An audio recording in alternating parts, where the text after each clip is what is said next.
টাকা দিয়ে কি করবি না বলা পর্যন্ত আমি একটা পয়সাও দেব না। যাদের জন্য আমার ছেলেকে মার খেতে হলো আমি তাদের দেবার জন্য এক কানা করেও দেব না। কিন্তু এই সম্পত্তিটা আমার যে ভাগ আছে সেখান থেকে দাও।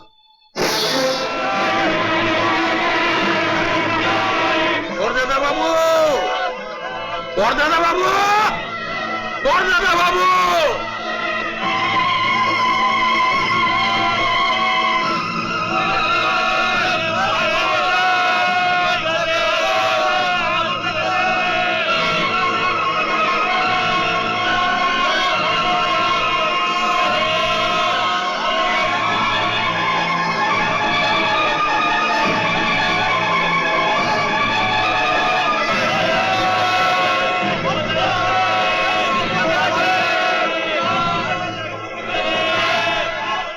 শশী, গ্রামবাসীদের এত বড় ক্ষতি তুই করিস না। বাবাকে যারা মেরেছে আমি তাদের ছাড়বো না। পথ ছাড়ো। আমি বলছি তুই চলে যা, বাড়ি চলে যা। দাদা পথ ছাড়ো বলছি।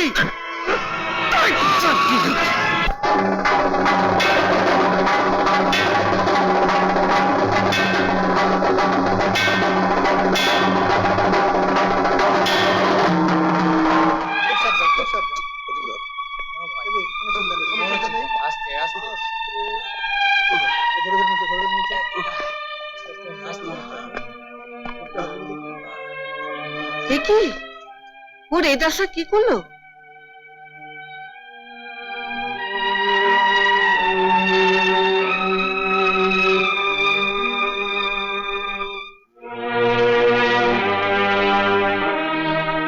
আমি তো আপনাদের আগেই বলেছিলাম অমন কুলক্ষণা মেয়েকে ঘরের বউ করে আনবেন না। তখন আপনারা কেউ আমার কথা শুনলেন না। যা হবার তা তো হয়েই গেছে। হয়ে গেছে মানে? এখনো তো কিছুই হয়নি, সবে তো শুরু হলো।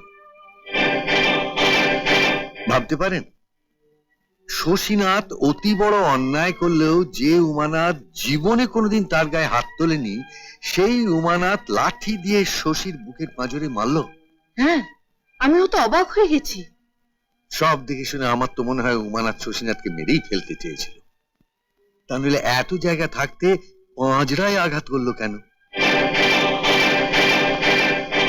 আপনি আমি কি করব? এসব গ্রহের পেয়ে যতদিন ওই কুলক্ষণা বউ উমানাথের সংস্পর্শে থাকবে ততদিনে চলতে থাকবে। আমার তো মনে হয় রাঘবেন্দ্রের মৃত্যুর পর আপনার বৌমাই উমানাথকে কিছু বলেছে। ওকে বোঝানো হয়েছে যে উমানাথ তো আপনার পেটের ছেলে নয়, আপনি ওর সৎ মা। আপনি তো আপনার পেটের ছেলের কথা বেশি ভাববেন। আপনি তো চাইবেন যাতে শশী সব সম্পত্তি ভোগ করে। ওকে বোঝানো হয়েছে আর কি। আমার ভাবতে অবাক লাগছে, সম্পত্তির জন্য উমানাথ? সম্পত্তির জন্য বাপ ছেলেকে খুন করছে, ছেলে বাপকে খুন করছে, আর ও তো সৎ ভাই। তার উপরে কুমন্ত্রণা দেওয়ার জন্য রয়েছে ওরকম দুশ্চরিত্রা বউ। সব দেখে শুনে আমার তো মনে হচ্ছে উমানাথ এবার সম্পত্তি ভাগাভাগি করতে চাইবে।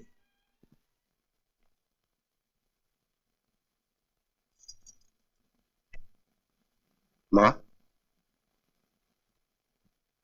আমাকে 25,000 টাকা দাও তো। 25,000? এত টাকা দিয়ে কি করবে? দাও না, দরকার আছে। দরকার আছে বললেই তো হবে না, কি দরকার সেটা বলতে হবে।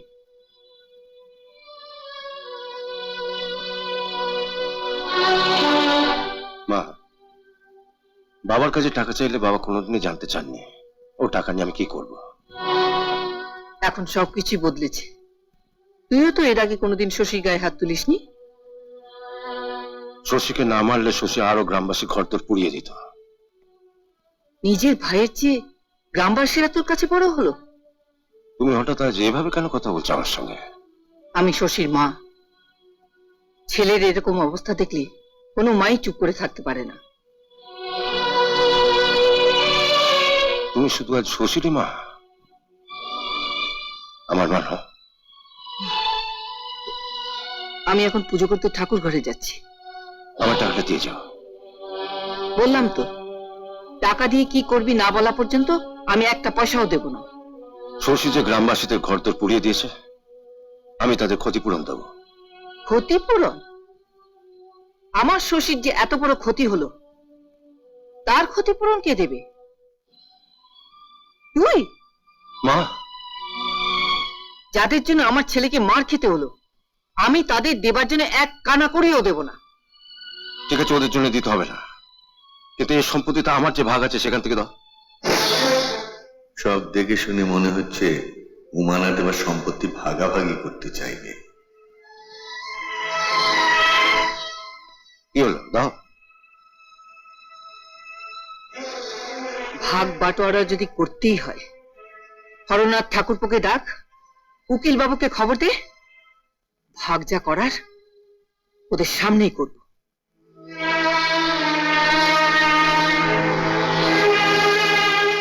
রাঘবেন্দ্র যতদিন বেঁচে ছিলেন তাকে খুশি করার জন্য বৌঠান তোমার সঙ্গে ভালো ব্যবহারই করেছেন। এখন তো রাঘবেন্দ্র নেই, এখন কি আর বৌঠানের কাছ থেকে তুমি সেই আগের মতো ব্যবহার আশা করতে পারো? রক্তের সম্পর্ক বলে একটা কথা আছে তো।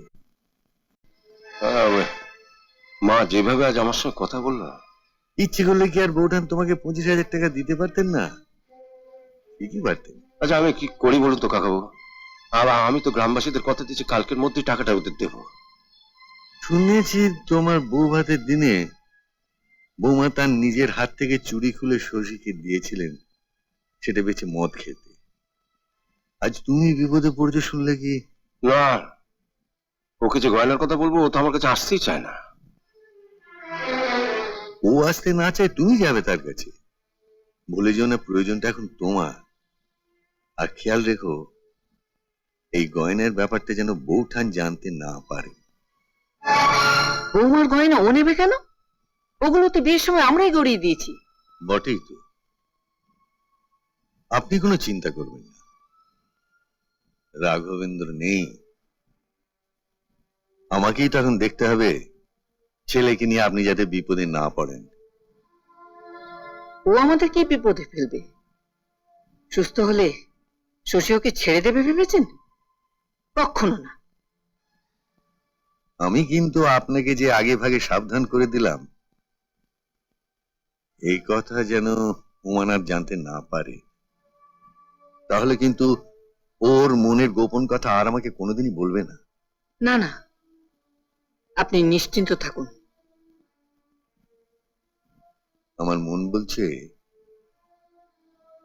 আজ রাত্রি ও বৌমার কাছে গয়না চাইবে। এমন আরো অনেক ভিডিও দেখতে এই চ্যানেলটি সাবস্ক্রাইব করে নিন এবং পাশের বেল আইকনটি প্রেস করে দিন।